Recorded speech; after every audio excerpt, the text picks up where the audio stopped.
Hey guys, LevelCap here, and today we're going to be taking a look at the Mobile Artillery, the new vehicle in Battlefield 3 Armored Kill. We're going to be going over how to aim this thing and what are some of the attachments that you can unlock and which ones are actually effective. Now, many of you guys have probably been playing a game of Armored Kill on Conquest, been running around, and all of a sudden just explode, and the kill feed reads BM-23 or the M142. Those are the mobile artilleries, and they can kill you from around 650 meters away. Oh, and in case any of you guys have been wondering, these can kill helicopters if you get a good shot on them. It's not a very reliable weapon, but a chopper coming in straight at you, you do have a chance of hitting it with one of the shots. It's just extremely hard to aim. Alright, so let's get into aiming this thing, possibly one of the hardest things to figure out with the mobile artillery. My first advice to you is when you set up to start shooting with this, try and place yourself on flat ground. You can aim it from uneven ground, but it's just going to be so much more difficult to line up your shots. The second thing you'll want to do is you want to make your mini-map in the left corner large, and you want to get a nice big view of the whole area, because if you watch the mini-map right now while I'm firing, you'll see that when the missiles impact, there is a big circle splash on the map, so you can actually see where your missiles are landing and adjust your aim accordingly. Now, the current target that I'm aiming at is approximately 400 meters away, and I'm aiming between the third notch and the fourth notch on my distance here. And if you switch between the notches, it's not going to change your aim that much. In fact, when I fire, I like to sort of do a circle pattern just so I can really cover the entire area, because these things have very large blast radius and they will take out infantry all over the place. Now, the little distance marker can be helpful, but I try not to rely on it too much because there's often a height difference between where you are and your target that you're aiming for, and that's actually a really big difference in where you're going to need to aim. So my best advice is to just try and get a feel for it, fire off one or two rockets, see where they land on the map, adjust your aim, and then fire off the rest of them. Now, the mobile artillery is an extremely vulnerable vehicle. You often get C4'd or run up on by a tank. Now, here I'll take out this tank, but it's extremely lucky on my part. If you got one more shot into me, I would have been a goner. So you basically don't want to rely on this thing too much with its standard weapons for taking out close quarter targets. In fact, you want to try and avoid close quarter targets at all costs, but there are a few attachments that can make it a little bit easier. Now, the first useful upgrade that you get with this vehicle is the airburst missiles. So how this works is you'll see them explode right now, and they explode in the air about 30 meters above your target. And so what you can do is you can fire off your 6 normal rounds, and then you have 2 extra airburst missiles, which you can switch to by pressing 2 on the keyboard, and you can fire off 2 additional missiles. The trade-off with these is that they don't really damage armored targets. They're intended for infantry, but I think they have a larger blast radius.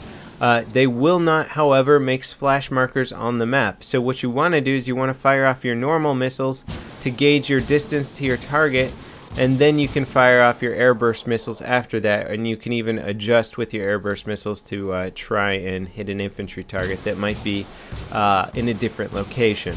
Another early unlock that you get with the mobile artillery that comes at, I believe, 2,100 points is the Autoloader. And Autoloader basically just allows you to reload a lot faster. Now, if you have Autoloader and airburst missiles in the start, you're basically going to be able to reload both of your guns much faster, and you're going to be able to put a lot more fire downrange, which really makes a lot of sense with the mobile artillery. That is sort of the whole concept. You want to fire as many missiles and saturate high combat areas with high explosive rockets as possible to maximize your kills. Now, it's important to know that this is not a precision weapon. In fact, if you aim at the exact same spot and fire off all your rounds, they're going to sort of spread out a little bit and they won't all hit in the same area. I like to sort of intentionally spread them a little bit more, again making that circle pattern as I'm firing to really blanket an entire area with fire. Another unlock that becomes available to the mobile artillery is the Atacms Missile, also known as just a guided shell. It works just like the guided shell. You basically hit F2 to switch to your gunner seat, then hit 2 to switch to the secondary fire mode, and you lock on just like you would with any sort of tank guided shell or LAV guided shell fire, and it will basically do some decent damage. It will not destroy tanks in one hit. I don't like using this attachment because if you're in close quarters with the enemy tanks, any decent tank driver is going to be able to kill you even if you have a guided shell, and you're going to be more effective just jumping out of your mobile artillery and shooting an RPG at the incoming armor. The tow missile also becomes available to the mobile artillery, which is very similar to the tow missile that you can get with the LAV, except that instead of firing straight at your target, it sort of fires up and then towards your target. So you can hit targets at medium range, but anything close range, the tow is going to actually fly over them, and you won't be able to hit it because it starts from a much higher trajectory. I found the tow to be borderline useless. Now let's talk about my favorite unlock for the mobile artillery, proximity defense. Proximity defense releases incendiary smoke around your vehicle, causing damage to infantry targets. Now, why would this be useful in a vehicle that's basically intended for very long-range encounters? Well, the mobile artillery is very, very vulnerable to people who like to stick C4 onto vehicles.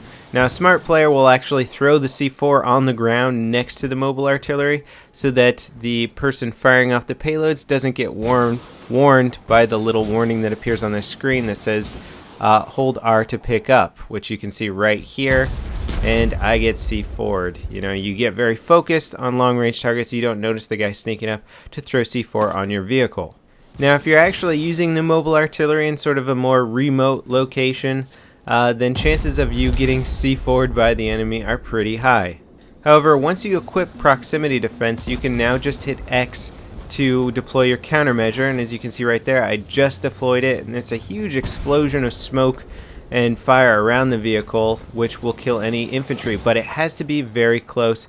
Also, small objects seem to block the fire, so if somebody's behind some cover, it won't necessarily hurt them. And I just deployed it again there. Guy fired a rocket at me, I drove right next to him, deployed it, got the kill. Now, you can combine proximity defense with proximity detector, which will show the guys on the map that are close to you and moving around. And if you're just focused on your mini-map and you actually check back to your vehicle location, you should be able to catch most people sneaking up on your vehicle and potentially kill them with proximity defense. Otherwise, you can just pay attention to that little hold R to pick up symbol, and then detonate immediately as you see that and kill anybody who's sneaking up with C4 on your vehicle. Also, the reload time on proximity defense seems to be relatively long, so if you're gonna use it, make sure you're directly next to the infantry, otherwise you're not gonna kill them. Now, as I confirmed earlier in this video, you can take out helicopters with this vehicle. However, it's just highly unreliable. And check out that multi-kill that I got. I just got a quad taking down that helicopter with those missiles. Now, if you want to be able to take down those helicopters a little bit more reliably, you can equip anti-air missiles, which work basically just like the anti-air missiles you get for the AA tank. And to unlock these, you have to get 15 kills in the AC-130, which isn't too hard to do. Again, you just switch to the gunner seat and hit 2 to switch to your anti-air missiles. You get a payload of 2, which reload just like the anti-air tank's missiles, and they're quite effective against air. So you can actually take the mobile artillery and turn it into a relatively effective anti-air platform. Ultimately, I think one of the most well-rounded ways to run with the mobile artillery is to set it on a flag that you own, because every time you get a kill while you're within the cap range of your own flag, you will get flag defender points, so you get a lot of extra points. Then you can run with proximity detection to notice if there's any infantry coming up to try and capture your flag. Then proximity defense to take out anybody trying to C4 or who's right next to your vehicle. And then you can run with anti-air missiles to thwart any sort of air attacks that get through and start to come after you. That's probably one of the safest ways to run this vehicle. Now, if you want to just go balls out infantry and ground damage, you can go with the faster reloading option, and then also run with airburst missiles. Now, there were some rounds where I actually did really well with the mobile artillery, got a lot of kills. I actually was enjoying it quite a bit, even though you're not really in the thick of the action. It's kind of fun to sort of gauge your range and sort of line up your shots as best as you can, and then just wait for that kill feed to pop up.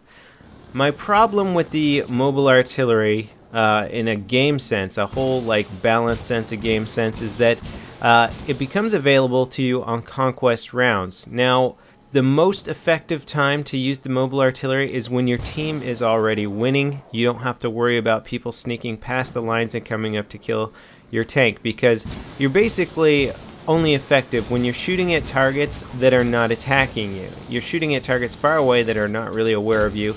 That's when you're going to get your kills with the mobile artillery. That's when it's going to be effective.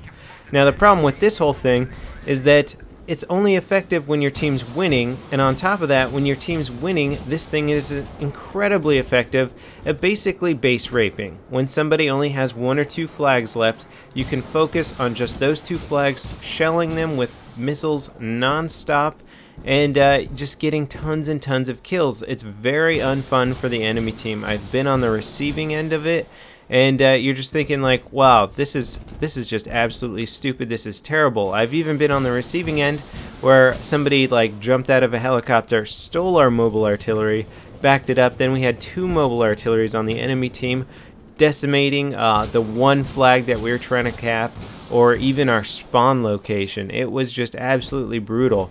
So the mobile artillery, I think, is just a tool that becomes most effective and most abused when the enemy team's already winning. It's sort of a tool for the rich to get richer, the poor to get poorer. Combine that with the AC-130, another weapon that functions much in the same way, where if your team's really winning and you're able to control that AC-130 capture point the whole round, then you're just going to absolutely dominate. So combining the mobile artillery and AC-130 in conquest games and armored kill, I find you get some very, very imbalanced and unfun games to play if you're on the team that's losing. So ultimately, I think the mobile artillery is a very, very effective base raping tool. Nobody likes to get killed with it. It's never fun to die to the mobile artillery because you're just like, great, I got killed by some guy 400 meters away. You know, it's relatively, it doesn't feel very skilled. I like in Battlefield to be outsmarted, to be able to hide from a tank chasing me, all this stuff. The mobile artillery is just unexpected. You can't anticipate it, and then you just die to it. So that's it for this guide and review of the mobile artillery. I hope you guys enjoyed it. Please remember to rate the video if you did, and I'll see you guys next time. This is LevelCap, signing off.